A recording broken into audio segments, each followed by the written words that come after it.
wrestling.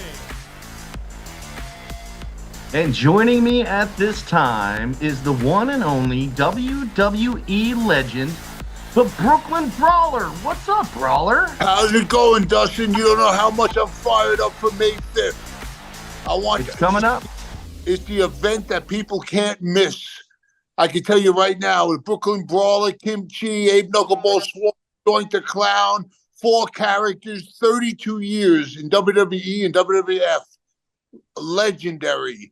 Bring your encyclopedias because I'm in there 5 times. 5 times. Bring every bit of memorabilia, bring my action figure, bring everything. This is one event that no one should miss. That's right. It's coming up this Sunday live at the Wrestle Center. That's 3296 Winbrook Drive.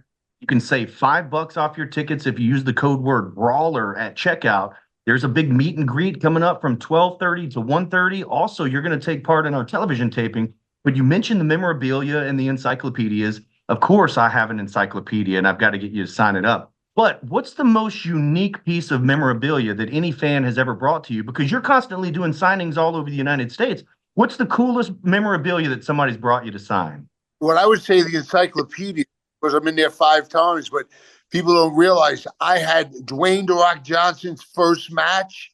He was never in the ring in his life when he wrestled me. He had $7 in the bank when he wrestled me. That's why he named his production company $7 Production. And I would say bring my action figure if you got it. I got trading cards out there. I got so much memorabilia. Just go and find it, bring it. I'll be happy to sign anything you want and any character you want. I mean, Abe Knuckleball Schwartz, Doink the Clown, Kimchi, Brooklyn Brawler, 4 characters in one. That's absolutely insane now that you bring it up. So many different characters. How did these things come about? Is that something that you work directly with Vince on? Do you just spitball an idea? Like, what the heck? Well, I became the Brooklyn Brawler. Bobby Heenan is the one who made me Brooklyn Brawler. I started wrestling as Steve Lombardi. Bobby Heenan came up to me and said, "Hey, kid, you know how to wrestle? Now we're going to teach you how to make money. I'm going to put you in my family." So I was in the Bobby Heenan family. And then when he got me in the Bobby Heenan family, he would come out with me all the time, and I went completely into a winning streak. And then all of a sudden, they called me up. Vince called me up and says, "I need you to have a match with somebody who's never been in the ring ever." And that would be with Dwayne "The Rock" Johnson. He's never been in front of an audience. He's never had a wrestling match. And I was his first. Corpus Christi, Texas, 1996. And there's actually pictures with me and Rock. If you want me to sign that, bring any memorabilia you have. If you ever miss an event, don't miss this one. This is the one to be at. So you mentioned being in the ring with Dwayne "The Rock" Johnson. Take me back behind the scenes. How nervous was he before this big match? And also, this is the match that got him the big opportunity and got signed. Came to Memphis, USWA for a while with the King and everything. Yeah, before Dwayne Johnson came to Memphis as what was it? Cavana? What was his name? Cavana. Flex Cavana. He went from, as soon as I had that match with him, Vince took him in the room and said, "Listen, you have natural ability. It looked like you were in the ring for 10 years. And now, but we're not ready for WWE yet. We're going to send you to Memphis and we're going to have you get all polished up." And he went his Flex Cavana. And then he lasted there a couple of months. Then he came back. And then The Rock was born.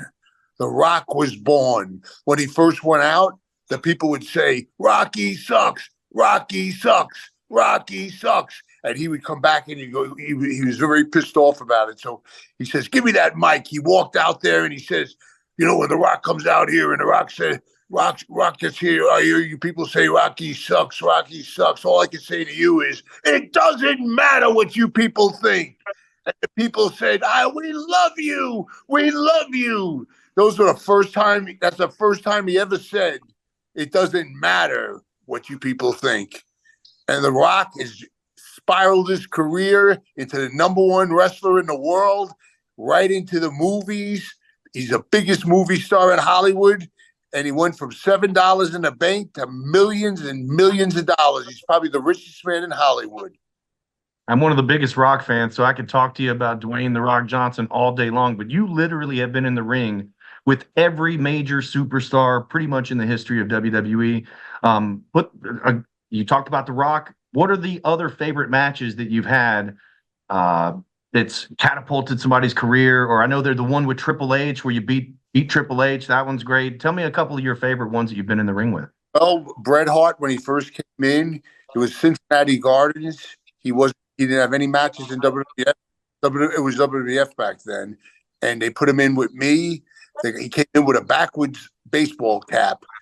He looked like a kid off the street, but when he got in the ring, he was a technical master wrestler. He was like so polished from Calgary. So I had Bret's first match. I had Mark Henry's first match ever in his life.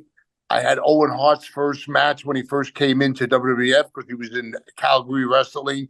I wrestled Owen probably 25 to 30 times. I wrestled Blue Blazers so many times. When Ricky Steamboat came in for his first day, they picked me to actually wrestle him. And I went up to Ricky Steamboat and I said, Mr. Steamboat, it's going to be an honor to wrestle you. And he said, I got to tell you one thing. I don't beat rag dolls. What we're going to do is we're going to have a match like it's a main event. And he gave me the match of a lifetime. He was selling for me. There's so much history in my career, 32 years. If you want 32 years of experience, come meet me right in Memphis on the 5th. That's right. Now, also, you had responsibilities behind the scenes, too, because when I was booked all throughout these years, when you guys were in Memphis, and I was booked, one of the guys that I would kind of report to would be you. And I would always see you, and you would kind of be directing traffic back there. Tell us a little bit about behind the scenes with WWE and what your responsibilities were there. Well, what happened was when I wrestled for 17 years straight, probably 17 to 20 days a month for 17 years, they realized that I was great at developing talent, so they put me in charge of the interview room, which we call the pre-tape room, and I actually took wrestlers that have never been in the ring, like Roman Reigns. He wasn't even a wrestler yet, and I would give them pointers on their promos. Sasha Banks, she wasn't a wrestler yet, and I actually had actually tutored her into being a good talker. Trish Stratus. I mean, the list goes on and on and on and on. I was the template in which told Vince yes or no. Do they have it or they don't? And I would tape it. And if I felt that they really had potential, I'd tape right into Vince's room, and he would look at it, and he would hire them on the spot if they did a good job in the interview room. And I did that for 15 years and still wrestled on the side. Actually, when I beat Triple H, I was actually working in the interview room, and they chose me to wrestle Triple H in a handicap match with Kai and Ty and Triple H. And I'm sure you've seen that match. You're a wrestling fanatic. You're a total wrestling fanatic. But I'm telling you, if you want a piece of history, if you want to have a show of a lifetime, tell your friends to tell their friends and tell everybody in Memphis, because I'm getting nothing but messages that saying, are you really coming to Memphis? I'm coming to Memphis, and I'm gonna have every picture that I have. Bring your memorabilia, bring anything you want. Ask me any question that you want, because I got stories that will go on and on. I can't wait. It's coming up this Sunday. Brooklyn Brawler will be in the house with Memphis Wrestling at the Memphis Wrestling Wrestle Center, 12:30 to 1:30 is VIP. We ring the bell at 1:30.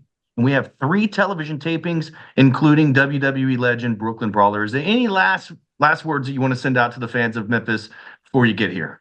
All I'm going to say is Memphis is a place that I have never did a signing before. This is going to be the first time ever in Memphis where I did a signing. So I am privileged to come on May 5th. So meet me and actually meet 4 identities in one. And bring everything that you have and tell your friends and tell your friends to tell their friends and come down there, because May 5th is going to be a day that you will never, ever forget. It's Rhyme City Wrestling.